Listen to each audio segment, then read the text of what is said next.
আসসালামু আলাইকুম সবাইকে ঈদের অনেক অনেক শুভেচ্ছা জানাই। আমি একটু দেরি হয়ে গেছি অবশ্য ঈদ মুবারক বলতে।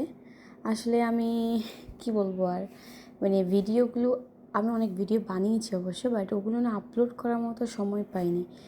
কখনো নিজের বাসায় গেস্ট, কখনো বাইরে যাচ্ছি, এই 3 দিন অনেক বেশি প্যারাতে ছিলাম। সব কিছু মিলিয়ে আলহামদুলিল্লাহ। আর এটা আমার চাঁদ রাতের ভিডিও। আমি চাঁদ রাতের মধ্যে সব কিছু সুইট জাতীয় যেগুলো খাবার আছে সেগুলো আমি রেডি করে রেখে দিচ্ছিলাম যাতে আমার সুবিধা হয়। আর আমি সুইটের মধ্যে বানিয়েছি গাজর পায়েস আর মিল্ক পুডিং। মিল্ক পুডিংটা আমি একটু ডিফারেন্ট বানাই। আপনাদের কারো যদি রেসিপি লাগে আমাকে অবশ্যই বলবেন, আমি ইনশাল্লাহ শেয়ার করার চেষ্টা করব। কথা ছিল রান্নাবান্নাগুলো আমি করে নিব আর ঘরটা আমি মেড দিয়ে পরিষ্কার করে নিব। বাট আমি যাত্রাতের দিনই আসলে মেডদেরকে মেসেজ করেছি কি অ্যাভেলেবেল আছে কি না, বাট ওই টাইমে আসলে মেড পাওয়াটা অনেকটাই কঠিন। সো আমি পাইনি, পরে দিয়ে আমি আর আমার হাজব্যান্ড মিলে অনেক কষ্টে করে বলতে পারেন পুরা ঘর ক্লিন করেছি।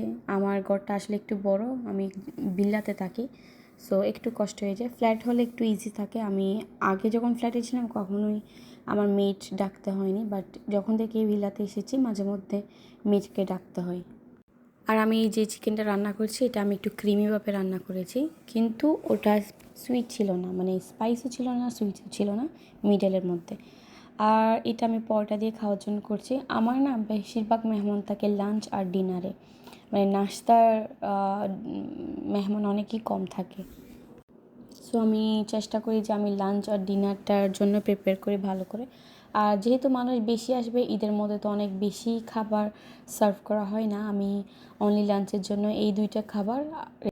আর নাস্তা হিসেবে আমি পাস্তা, চিকেন ফ্রাই, কাবাব, তারপর সমোসা, তারপর এই যে 2টা সুইট আইটেম বানিয়েছি এগুলো আমি নাস্তা হিসেবে রেখেছিলাম। আর এরপরে দেখুন আমি পুরা ঘর ভালো করে ক্লিন করে নিয়েছি যাতে সকালে আমার জন্য ইজি হয়, সকালে উঠে নামাজ পড়তে যেতে হয়। সো আমি চাই এর আগের দিনে সব কিছু আমি ফ্রি হয়ে যাই। আর সকালে শুধু আমি বিরিয়ানিটা রান্না করেছিলাম, সাথে পাস্তাটা রান্না করেছি।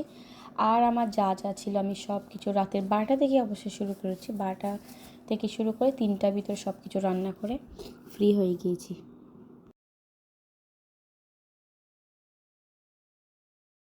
সো আমি এরপর 2 ঘন্টা ঘুমিয়ে সকালে উঠে আমরা সবার আগে চলে যাই নামাজ পড়তে ঈদের।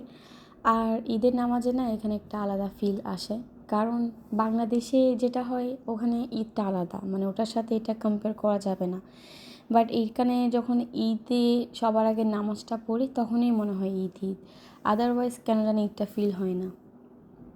আর নামাজ পড়ে এসে আমি সবার আগে আমার খাবারগুলো বানানো শুরু করে দিয়েছি। বিরিয়ানি আর পাস্তা এই 2টা বানিয়ে আমি হট কেরির মধ্যে নিয়েছি ইজি হওয়ার জন্য, কারণ বারবার গরম করলে আমার মনে হয় টেস্টটাও খারাপ হয়ে যায় আর ওটা একটা প্যারাও। সো এটা বেটার কি আগে থেকে হট কেরিতে নিয়ে নেওয়া। আর সবথেকে ইম্পর্টেন্ট কথা হচ্ছে সবাই অনেক পছন্দ করেছে খাবার, সব কিছু সবাই অনেক এনজয় করে খেয়েছে আর এনজয় করেছে।